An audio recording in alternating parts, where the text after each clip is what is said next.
Kesempatan kembali melayani di COC ya. Shalom Bapak Ibu semua. Semua dalam keadaan baik, sehat? Yang keadaan baik, sehat bisa lambaikan tangan bersama-sama. Puji Tuhan. Ya, hari ini izinkan saya untuk membagikan sebuah pesan Tuhan. Bagaimana langkah praktis untuk kita bisa berjalan di jalan kemenangan Kristus. Saya mau share screen sebentar ya.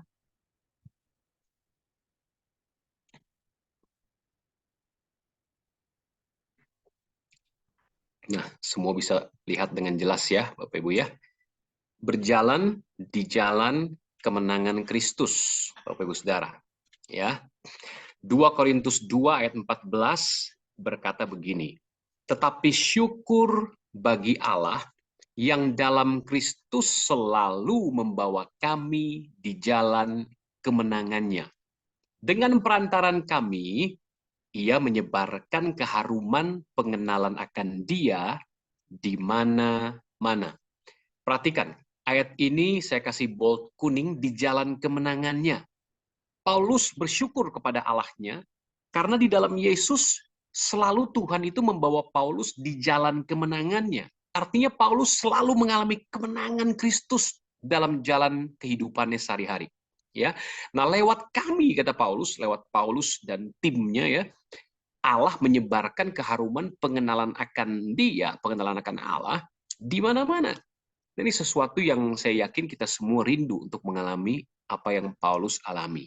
Tapi perhatikan di sini sebelum kita kupas ayat ini menjadi 3 bagian penting, Alkitab di sini mengatakan syukur bagi Allah. Artinya Paulus ingin mengingatkan kepada kita semua bahwa bersyukur itu sesuatu yang amat sangat penting sebelum kita memulai perjalanan untuk berjalan di jalan kemenangan Kristus, Bapak Saudara ya. Kenapa?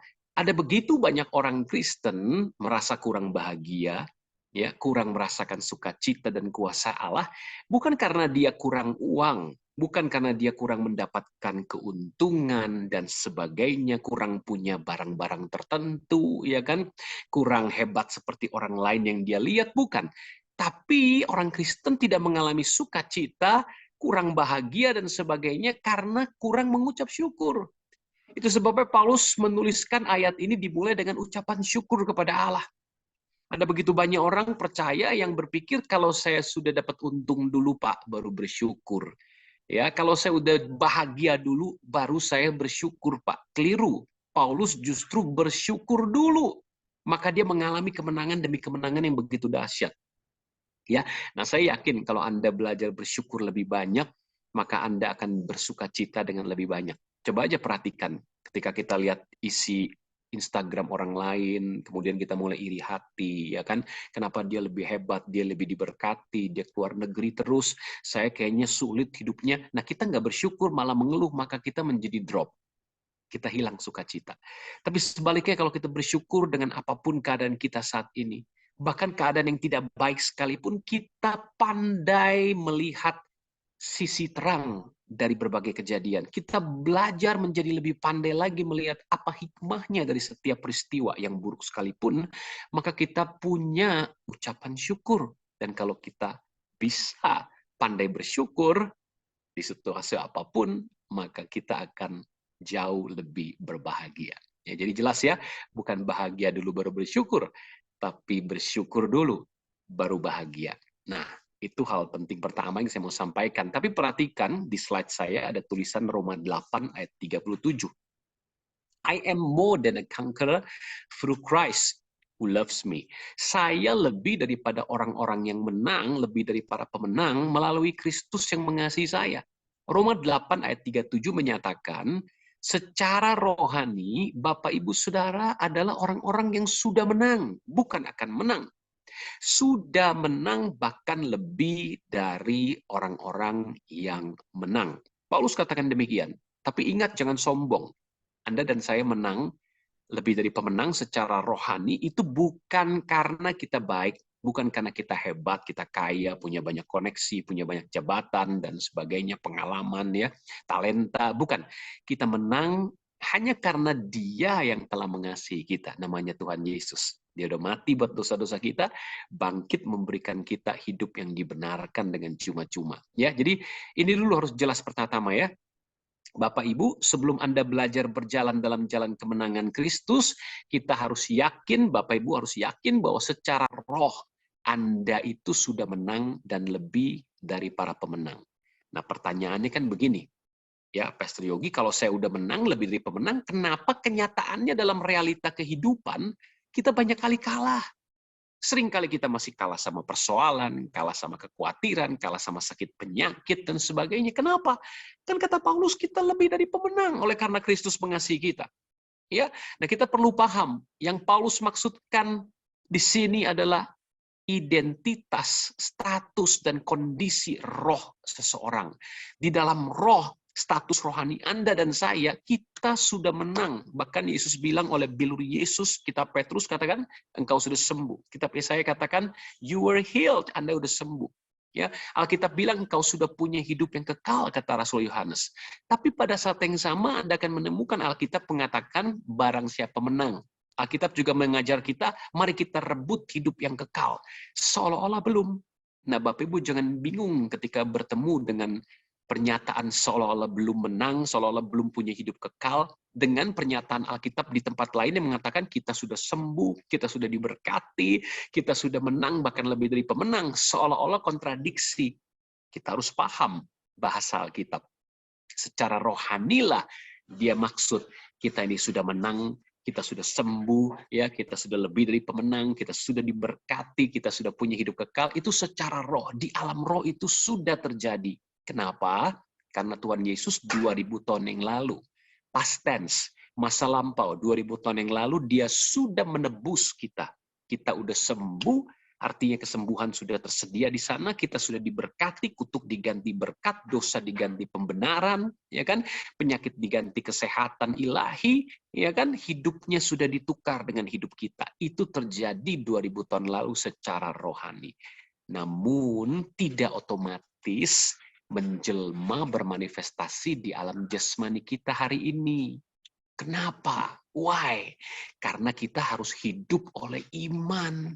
Bagaimana caranya apa yang sudah terjadi di alam roh 2000 tahun lalu itu bisa bermanifestasi di alam jasmani hidup kita sehari-hari.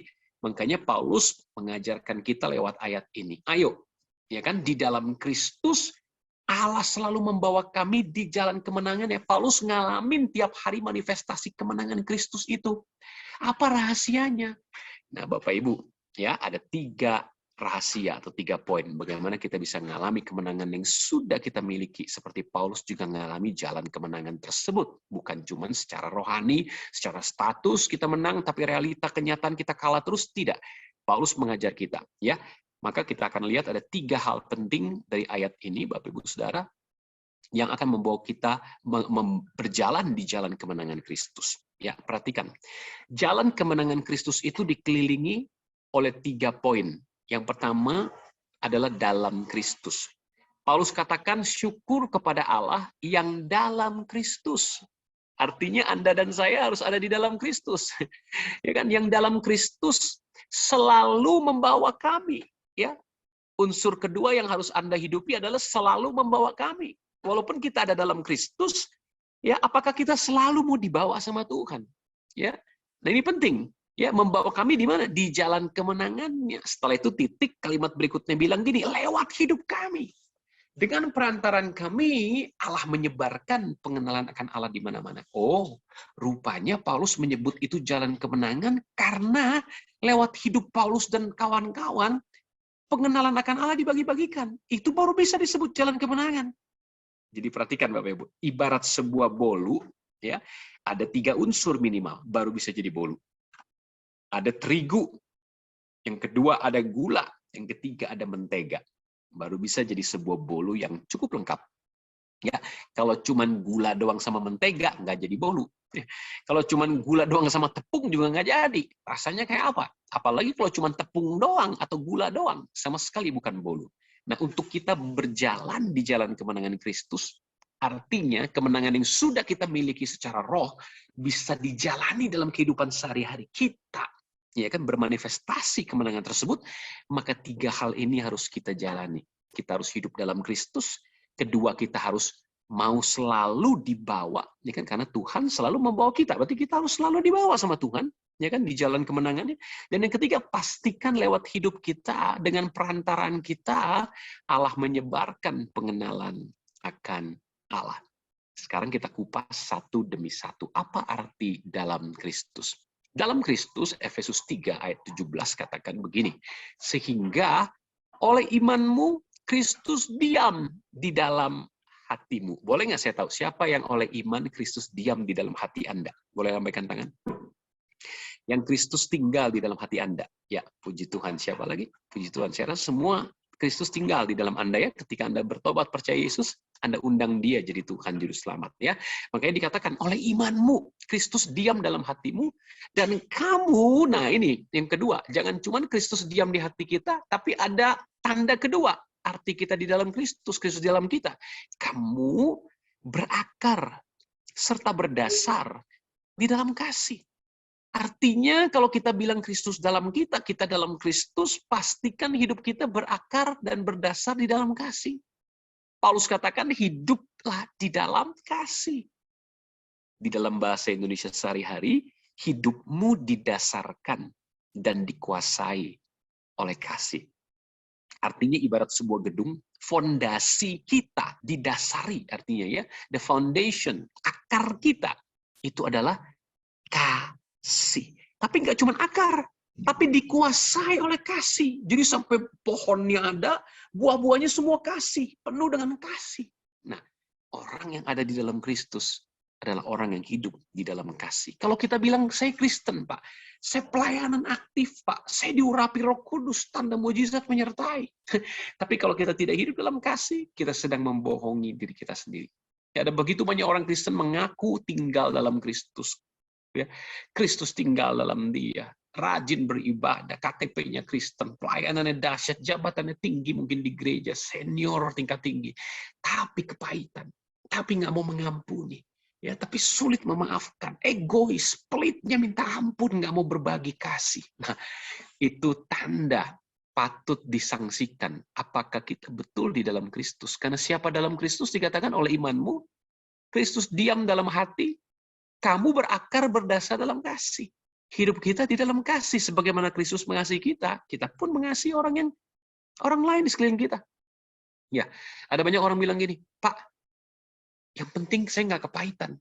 Nah, ini levelnya lebih bagus daripada tadi yang kepahitan ya. Saya nggak kepahitan, saya mengampuni orang, Pak. Bagus. Tapi saya mau katakan, dalam arti Alkitabiah, tidak kepahitan, belumlah mengasihi. Baru separuh kasih. Saya tidak punya siapa-siapa yang saya benci, Pak. Itu belum mengasihi. Itu baru separuh kasih. Itu kasih yang pasif. Yesus bilang, berdoalah buat orang-orang yang jahat sama kamu. Berkatilah, berbuat baiklah kepada orang yang menganiaya kamu. Wow, janganlah balas kejahatan dengan kejahatan, tapi balaslah. Dia suruh balas loh. Kejahatan dengan kebaikan. Wow, jadi inilah kasih yang aktif. Bukan sekedar pasif, yang penting saya nggak membalas, Pak. Yang penting saya mengampuni, saya nggak punya kepahitan. Itu baru separuh benar. Separuh lagi adalah aktif. Berkati dia dong. Ya kan? Berikan yang baik sama dia. Ya kan? Doakan dia. Pak, saya udah doain, Pak. Tapi kalau berkati, waduh, nanti dulu, Pak. Kalau ketemu, saya lebih baik menghindar. Saya buang muka dan sebagainya. Wah, itu belum. Itu baru 3/4 kasih. Ya, mendingan dikit tadi separuh kasih. Ya. Ini 3/4 kasih. Kasih yang full. Bukan hanya doakan orang yang berbuat jahat sama kamu, tapi berkatilah orang yang menganiaya kamu. Yesus bilang, kasihilah musuhmu, bayangkan. Wow, bukan saja kasih istri, kasih suami loh. Kasihi musuhmu, bayangin. Wow, berat ya Bapak Ibu ya. Kira-kira berapa tahun yang lalu sebelum saya pindah ke Bandung, saya menggembalakan di salah satu kota kabupaten di Jawa Tengah, hampir 10 tahun, 9,5 kurang lebih saya menggembalakan. Saya tahu di awal-awal pelayanan sangat sulit. Kita sempat dikasih pita kuning, gedung kita nggak boleh dipakai, ya, tapi kita tetap pakai, ya. Terus juga ada orang-orang yang mengancam mati terhadap hidup saya, kirim SMS, surat kaleng dan sebagainya. Dan saya tahu siapa pemimpinnya. Dan tiap tahun kita belikan parcel yang terbaik. Yesus bilang berkatilah musuhmu. Nggak cuma kita doakan, kita sering doakan, tapi kita nggak cukup cuma doa. Saya nggak mau cuma separuh kasih, tidak kepahitan, ya kan? Saya tidak mau hanya 3/4 kasih, hanya mendoakan saja yang baik buat musuh-musuh kita. Tapi saya mau 100% sepenuh kasih. Berkatilah, berbuat baik sama orang yang jahat. Kasih parasel terus yang terbaik. Satu kali sang pemimpin jatuh karena usianya sudah cukup tua, Bapak Ibu Saudara ya. Kemudian patah kaki, kemudian dia nggak bisa lagi berjalan berdiri, harus pakai kursi roda. Satu kali ketika mau dioperasi di luar kota, saya dan tim pergi menghampiri beliau di rumah sakit di ranjang gitu. Kami datang, kami doakan kesembuhan. Bapak Ibu, dia sampai menangis. Mungkin dia berpikir, kok bisa ya? Kamu dijahatin terus, tapi balas kebaikan. Itu namanya kasih, Bapak Ibu Saudara. Yang mau katakan amin. Ya. Nah, Bapak Ibu, kita mengajarkan ilmu tertinggi itu adalah kasihilah semua orang. Kasihilah di dalam kebenaran, bukan hanya kata-kata, tapi dalam perbuatan dan di dalam kebenaran dikatakan. Ya. Nah, sebelum kita belajar mengasihi semua orang, alangkah baiknya kita mulai belajar kasihilah keluarga kita terlebih dulu. Saya kasih foto di sini ya. Ada mama papa saya di situ. Papi saya baru meninggal 1,5 bulan yang lalu kurang lebih ya. Itu peti matinya, peti jenazahnya. Ya, beberapa keluarga datang, teman-teman gereja mengucapkan belasungkawa dalam kota, luar kota, termasuk gereja yang pernah saya gembalakan di Jawa Tengah itu. Ya, mereka kirim bunga dan sebagainya. Tapi tahu saudara, 1,5 bulan mundur lagi, berarti 3 bulan yang lalu kurang lebih, Papa udah mulai males makan.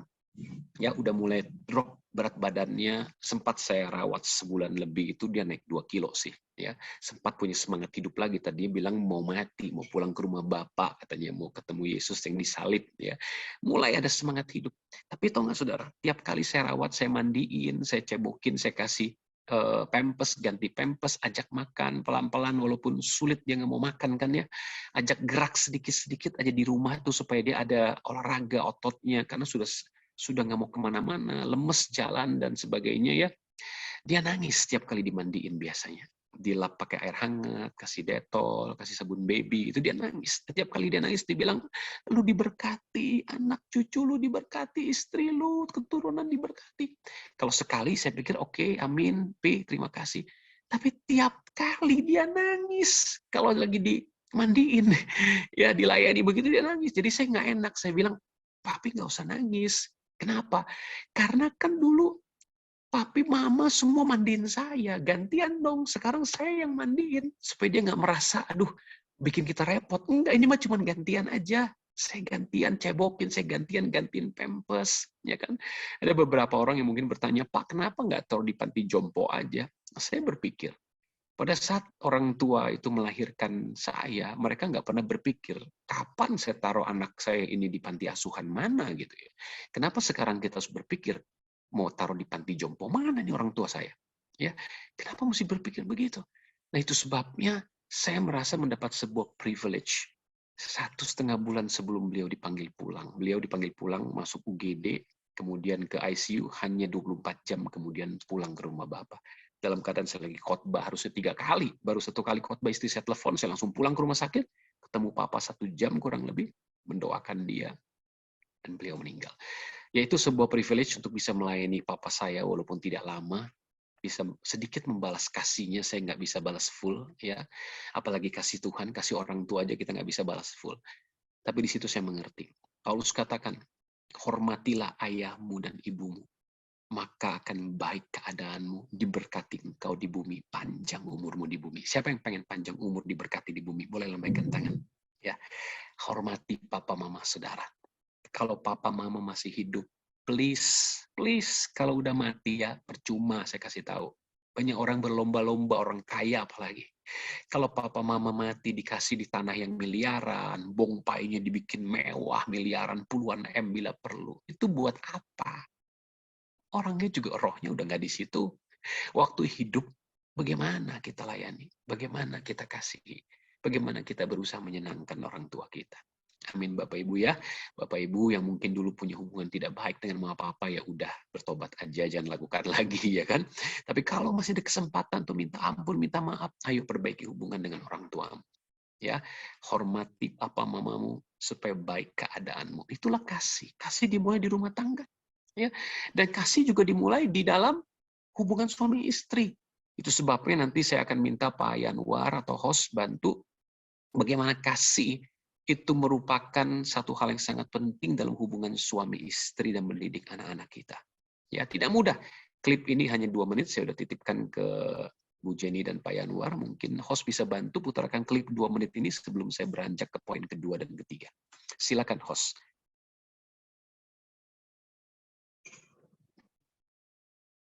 Host sudah siap ya? Ya Pak, sebentar. Ya. Saya stop sharing dulu ya Pak berarti ya. Ya Pak. 4 years. We're celebrating our 25th wedding anniversary this year. Love the Dari most awal about Pak, Bruce itu is he's kelewatan. very Diulang ya, diulang. Ya, Baik, diulang. Ya. Serene.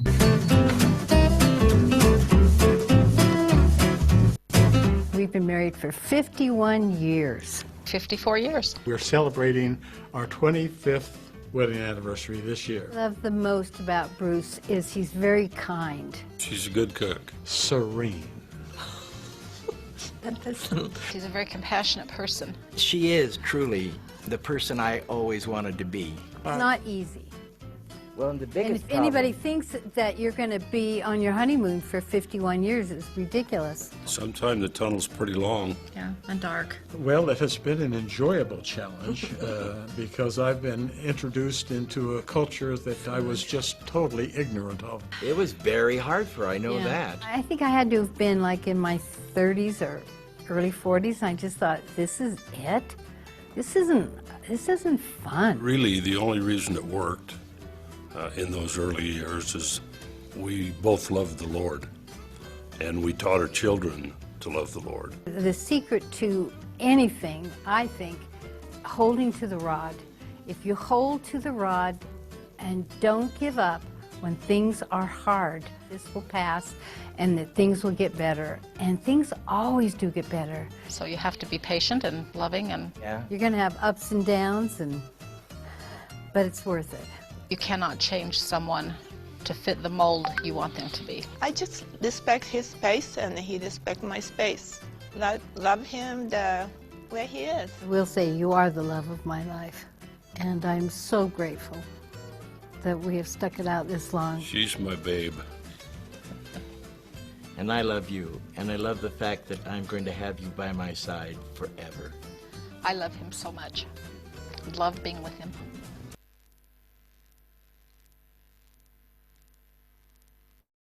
Iya, puji Tuhan. Ya. Saya lanjutkan sharing saya ya. Jadi tadi Bapak Ibu sudah melihat ya, poin pertama kita adalah tentang kasih. Itu sebabnya Mother Teresa bilang, if you want to change the world, go home and love your family, Bapak Ibu Saudara ya. Kalau engkau ingin mengubah dunia, Yesus suruh kita apa? Jadikan semua bangsa muridku. Artinya mengubah dunia loh. Bayangin, semua bangsa. Berarti seluruh dunia disuruh kita jadikan murid. Bayangin. Dia bilang mulai dari satu hal. Go home, pulanglah ke rumah, and love your family. Kasihilah keluargamu, cintailah keluargamu. Saya yakin semua kita ingin belajar lebih lagi mengasihi, dimulai dari keluarga kita lebih dulu. Rasul Paulus bilang sama Timotius, ya, apabila ada di antara engkau orang beriman, orang percaya, ya kan, menyebut dirinya orang Kristen, tetapi tidak memeliharakan sanak saudaranya, apalagi seisi rumahnya, orang itu murtad, bahkan lebih buruk daripada orang yang tidak mengenal Allah. Bayangin saudara ya, orang Kristen itu bisa murtad loh, nggak harus pindah agama. Cukup satu hal, tidak memeliharakan keluarganya, ya sanak saudaranya, seisi rumahnya, orang itu disebut murtad sama Paulus. Bahkan bukan hanya murtad, lebih buruk daripada orang yang tidak beriman. Banyak orang di luar sana tidak beriman, tapi sangat menghormati papa mamanya, mengasihi keluarganya, bertanggung jawab, ya dan sebagainya. Ya, itu poin pertama. Hiduplah dalam Kristus berarti hidup di dalam kasih. Yang kedua, kalimat yang kedua yang Paulus katakan, bagaimana kita bisa berjalan dalam jalan kemenangan tersebut adalah selalu. Allah yang selalu, Allah yang di dalam Kristus itu selalu membawa kami di jalan kemenangannya. Ya, jalan kemenangannya ini hanya bisa terjadi kalau kita mau selalu dibawa oleh Allah. Karena Allah, dari pihak Tuhan, Dia ingin selalu membawa Anda di jalan kemenangannya. Artinya Tuhan itu pengen Anda ngalami kemenangan Kristus. Dia nggak pernah pengen Anda ngalami kekalahan, sakit penyakit. Ya, dia nggak pernah ingin Anda mengalami sesuatu yang merugikan, merusak Anda, menghancurkan ekonomi Anda. Tidak. Allah selalu ingin membawa Anda di jalan kemenangannya. Bukan pula kadang-kadang Allah pengen saya menang, Pak. Kadang-kadang dia pengen saya kalah. Tidak. Selalu Tuhan ingin Anda menang. Dalam surat Petrus dikatakan, Allah pengen semua orang selamat dan tidak ada satupun yang binasa. Artinya kerinduan Allah pengen semua orang selamat. Walaupun faktanya orang punya kehendak bebas untuk memilih, untuk bertobat sehingga selamat atau tidak. Tapi dari pihak Allah, Allah selalu pengen orang selamat, sehat, sembuh, menang, ya kan? Pertanyaannya gini, kalau Allah sudah ingin untuk membawa kita di jalan kemenangannya, selalu ingin membawa kita mengalami kemenangan, kenapa faktanya kita nggak menang, Pak? Bu, faktanya seringkali kita kalah.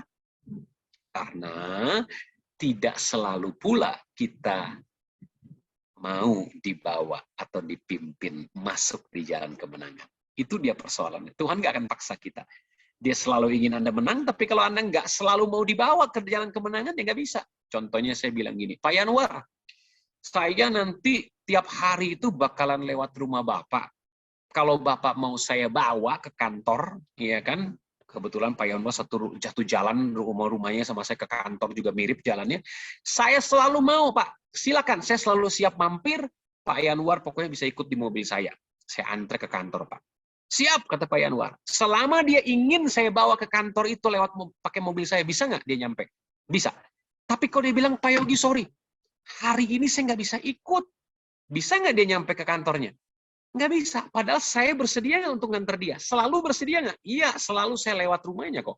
Nah itu ilustrasi sederhananya ya. Tuhan ingin selalu. Dia punya fasilitas, punya kuasa. Ada Roh Kudus, ada semua sudah disediakan. Ya kan? Kesembuhan ilahi sudah tersedia. Kemenangan atas dosa, atas kuasa gelap tersedia. Berkat melimpah, mengatasi kutuk. Sudah tersedia. Tapi kita mau nggak selalu dibawa? Nah, maksudnya apa, Pak? Lebih praktis lagi, Bu. Ya, kita lihat. Galatia 5, ayat 16, 18. Maksudku ialah, hiduplah oleh roh, maka kamu tidak akan menuruti keinginan daging. Sebab keinginan daging berlawanan dengan keinginan roh, dan keinginan roh berlawanan dengan keinginan daging. Karena keduanya bertentangan. Sehingga kamu setiap kali tidak melakukan apa yang kamu kehendaki. Akan tetapi, jikalau kamu memberi dirimu dipimpin oleh roh, maka kamu tidak hidup di bawah hukum Taurat. Bahkan saudara tidak membutuhkan tulisan-tulisan Taurat yang mati itu. Karena sekarang Allah menulis di loh hati Anda hukum-hukumnya itu, ya kan? Kasih kepada Allah dan sesama. Ya, Roh Kudus memimpin Anda selama Anda mau, catat baik-baik garis bawahi. Anda mau dengan sukarela memberi diri dipimpin oleh Roh. Perhatikan kata memberi diri, artinya dengan sengaja Anda menyerahkan dirimu dari bangun tidur sampai mau tidur. Tuhan pimpin saya sepanjang hari ini. Roh Kudus ambil alih hidup saya. Kendalikan saya. Walaupun saya dalam keadaan tidak menyadari kehadiranmu, bahkan ketika saya nggak sadar pun, Tuhan yang tuntun kehendakmu yang jadi bukan kehendak saya. Pertemukan dengan orang yang tepat pada saat yang tepat. Tuhan yang pimpin semuanya. Bahkan ketika saya nggak menyadari pun, Tuhan bawa pada kehendak Tuhan. Nah itu, orang yang mau dipimpin oleh Roh dengan sengaja. Tapi bukan cuma itu. Orang yang dipimpin oleh Roh, memberi diri dengan sengaja dipimpin Roh Tuhan adalah orang yang begini. Alkitab bilang dalam Yohanes 6 ayat 63, rohlah yang memberi hidup, daging sama sekali tidak berguna. Perkataan-perkataan yang kukatakan kepadamu adalah roh dan hidup. Artinya orang yang dipimpin Roh mau dibawa Tuhan di jalan kemenangan Kristus, orang yang punya prinsip gini, daging sama sekali tidak berguna. Kalau saudara di situ bisa ikuti saya ya. Daging sama sekali tidak berguna. Sekali lagi, 1, 2, 3. Daging sama sekali tidak berguna. Selama kita mengandalkan daging 1% saja, kita nggak bisa dibawa menang terus-menerus. Karena Tuhan pengennya kita selalu menang. Tapi kenapa kita nggak selalu menang? Karena kita terlalu sering dibawa sama daging, bukan roh, saudaraku ya. Harusnya Tuhan mau membawa kita oleh roh, ya kan, di jalan kemenangannya. Tapi kita seringkali ikut daging. Daging di sini bukan hanya dosa, hawa nafsu, tentu saja itu termasuk. Tapi daging di sini bicara soal 5 senses, 5 panca indera kita yang kita sudah hidup dari bayi, lebih percaya pada apa yang kita lihat, kita dengar, kita rasa, kita cium, ya kita raba, fakta dan data. Hal ini bisa jadi penghalang roh. Karena seringkali tuntunan Tuhan itu nggak masuk akal logika kita. Ya, kalau dia bilang, kamu kanker stadium 4 ya, secara data dan fakta, secara daging, secara lahiriah, dokter bilang umurmu tinggal 3 bulan. Tapi Anda mau percaya mana? Daging, fakta lahiriah, 5 senses Anda, 5 panca indera Anda, ya kan, laporan medis Anda, nggak ada yang salah dengan itu. Daging bisa saja netral, saudara, nggak selalu bicara soal dosa. Ya, karena panca indera kita kan bisa aja netral, kan? Tapi Anda mau lebih percaya daging yang dikatakan panca indera, laporan fakta dan data, atau perkataan-perkataan Tuhan? Yang kukatakan kepadamu itu roh dan hidup. Firman Tuhan itu roh dan hidup. Berlawanan dia sama daging. Roh dan daging nggak bisa bersatu. Kalau Anda memilih percaya sama data fakta, ya kan, laporan medis, gejala di tubuh, waduh, gue bakal mati 3 bulan lagi, kanker stadium 4. Maka Anda nggak bisa mengalami kemenangan. Mungkin Anda mati karena Anda bertobat percaya Yesus masuk surga. Tapi di dunia Anda kalah. Tuhan pengen Anda selalu mengalami kemenangan. Kayak Paulus. Bukan hanya di sorga kita menang, tapi di jalan kehidupan Paulus. Yang senantiasa Allah bawa dalam jalan-jalan kemenangannya. Paulus ngomong gitu bukan ketika dia mati. Saudara. Dia sedang hidup. Masih hidup dia ngomong Tuhan bahwa dia selalu di jalan kemenangan. Artinya kemenangan bisa dijalani di dunia ini. Bukan hanya nanti tunggu kita mati. Ya, nangkep Bapak Saudara ya. Nah, itu dia. Harusnya kita pilih apa? Bukan pilih daging. Apa kata dunia, kata gejala tubuh, kata medis. Boleh saja kita lihat semua itu. Nggak apa-apa. Tuhan pakai dokter juga kok. Tapi imanmu haruslah kepada firman. Perkataan yang kukatakan kepadamu. Oleh bilur Yesus, kamu sudah sembuh. Ketika Anda percaya itu, kankermu lari tunggang langgang, saudara. Tidak ada stadium 4. Engkau pulih, engkau sembuh. Karena engkau sudah sembuh. Engkau percaya. Bukan kepada daging yang sama sekali nggak berguna. Tapi perkataan Tuhan yang Tuhan katakan. Yang Tuhan katakan artinya bukan sekedar logos, saudara. Rema, Roh Kudus bicara sama Anda. Ya, baru kurang lebih 2 minggu lalu, istri saya bangun jam 2 pagi, sesak napas, dada nggak enak. Gejala yang sama yang 10 tahun lalu Tuhan udah sembuhin. Muncul lagi. Nah, setan itu pencuri, pembunuh, pembinasa. Dia bertekun untuk mencuri, membunuh kesehatan manusia, ya kan, kekudusan orang, dia mau hancurkan semuanya. Hampir saja istri saya menyerah dan ngajak saya ke rumah sakit. Tapi kita berdoa, kita sepakat, kita nyanyi, mendeklarasikan kemenangan kita di dalam Kristus Yesus. Ku menang bersama Yesus Tuhan. Kita udah sembuh 1 jam 1/4. Seingat saya lihat jam. Dari jam 2 pagi sampai jam 3 1/4. Atmosfer di rumah berubah. Saya tanya, udah sembuh? Sudah. Istri saya sembuh. Total lagi, gejala nggak bisa balik lagi. Nah, rupanya istri saya bilang, sejak dari 10 tahun lalu, sejak dia sembuh, ada momen 1, 2, 3 kali. Datang gejala itu, tapi dia tengking. Tapi kemarin yang jam 2 pagi itu berat sekali serangan musuh. Sehingga dia bangunkan saya dan dia rasa pengen ke rumah sakit. Tapi kita kembali menang karena kita lebih dari pemenang di dalam Kristus. Nah, itu namanya Anda lebih percaya sama perkataan Tuhan daripada gejala yang coba menyerang kembali, serangan setan yang kembali datang kepada kita. Ya, mengerti, katakan amin. Nah, itu artinya hidup oleh roh, hiduplah sesuai firman, hidup di dalam doa yang sungguh-sungguh, pujian penyembahan yang penuh dengan iman. Kuasa Allah akan mengalir dengan dahsyat dalam hidup Anda. Jangan pernah menyerah apapun hasilnya. Terus bertekun dalam iman sampai hasilnya itu nyata, ya. Nah, yang ketiga, Paulus katakan dengan perantaraan kami Allah menyebarkan keharuman pengenalan akan Dia di mana-mana. Bayangin, orang disebut berjalan dalam kemenangan Kristus kalau hidupnya jadi saksi, saudara. Lewat kita keharuman pengenalan akan Allah. Ya, Paulus katakan buat orang-orang yang akan binasa, yang menolak Injil, itu bau mematikan. Tapi buat orang yang mau bertobat dan diselamatkan, itu bau yang harum. Ya, bau yang harum di hadapan Allah dan bagi orang yang akan diselamatkan. Ya, Paulus hidupnya memberitakan Injil, membagikan pengenalan akan Allah. Nah, persoalan yang timbul begini, bagaimana kita mau bagikan pengenalan akan Allah kalau kita nggak kenal Allah? Atau pengenalan kita salah? Kalau kita bagiin ke orang lain, nanti tersesat orang. Ya, orang nggak ngalami berkat Tuhan, nggak ngalami janji Tuhan, nggak ngalami kelepasan, keselamatan yang kekal. Ngeri sekali, saudara. Orang terhilang dari keselamatan yang kekal. Ya. Nah, ini penting untuk kita paham pengenalan akan Allah.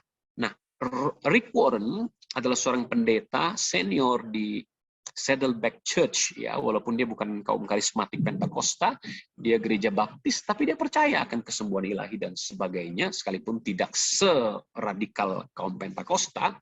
Tapi hidupnya sangat dahsyat dipakai Tuhan. Hari ini dia udah 60 sekian tahun, sudah membaptis lebih dari 50.000 jiwa, bayangin. Membaptis lebih dari 50.000 jiwa.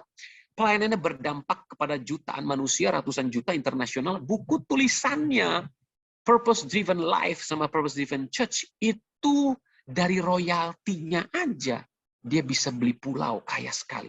Namun dia hidup sederhana sekali, Bapak Ibu Saudara ya. Dia nggak naik mobil mewah, pakai barang bermerek gila-gilaan. No. Seperti pendeta masa kini yang begitu selebriti gayanya. Dia tidak, dia sederhana, nyantai aja. Dan dia hidup hanya dari 10% penghasilannya. 90% dibagi-bagikan untuk orang miskin. Orang-orang yang sakit mental, orang-orang yang butuh kelepasan dari alkohol, dari kecanduan, narkoba, dan sebagainya. Hidup hanya dari 10% penghasilannya. Wow. Dan dia menemukan cara mengenal dia dengan sehat. Dan cara bisa pada saat yang sama kita juga membagikan pengenalan akan Allah adalah begini. 5 tujuan yang dia tuliskan. Ya, Allah memanggil kita semua untuk menggenapi 5 tujuan Allah dalam hidup kita. Yaitu yang pertama, menyembahnya. Jadilah seorang penyembah yang benar. Karena dengan menyembah Tuhan kita makin kenal dia. Isi hatinya seperti apa, detak jantungnya, irama hati Tuhan.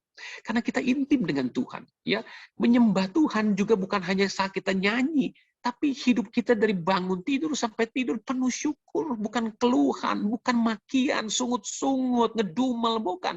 Penuh dengan syukur, pujian, sembah. Sikap hidup kita, sikap hidup yang benar, penyembah yang benar, menyembah dalam roh dan kebenaran. Itu menyembah Allah.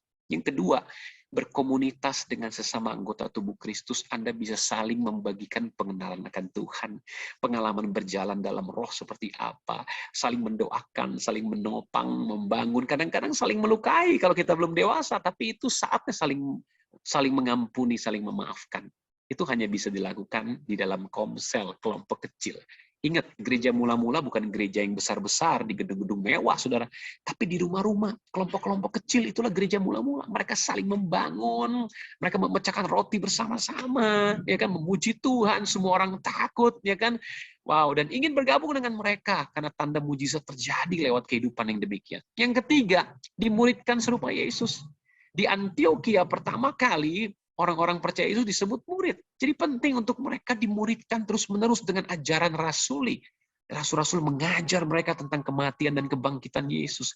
Tertib hidup orang benar, orang saleh seperti apa.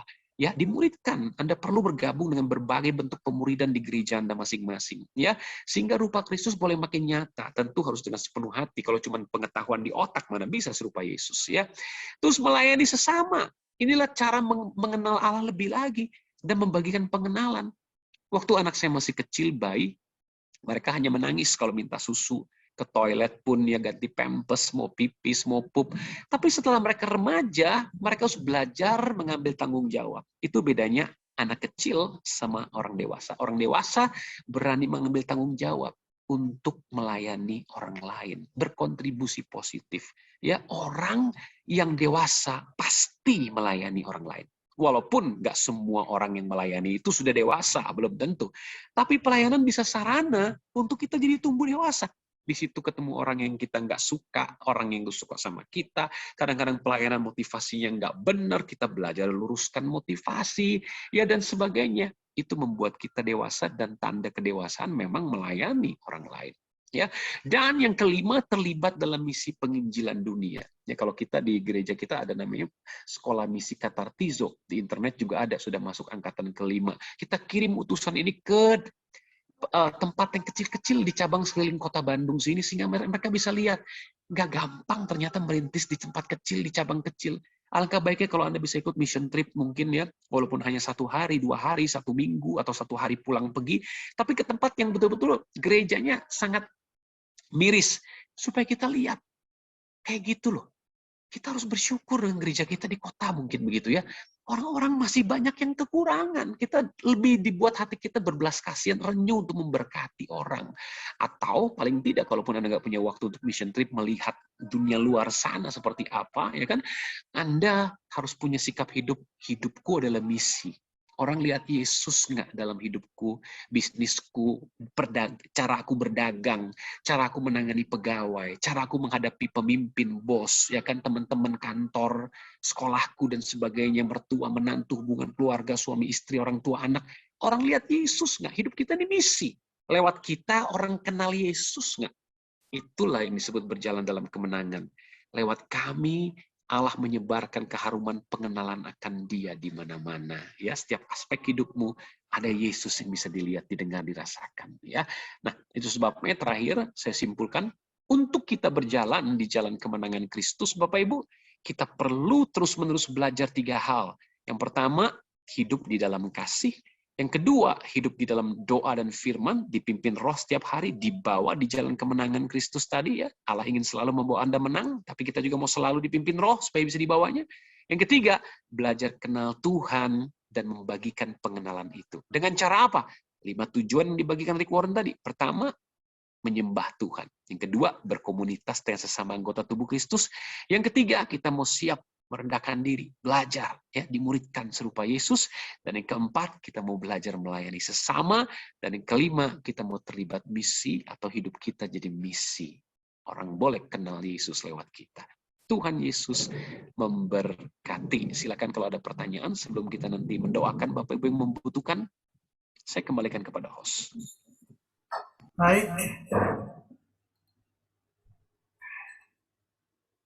Ya.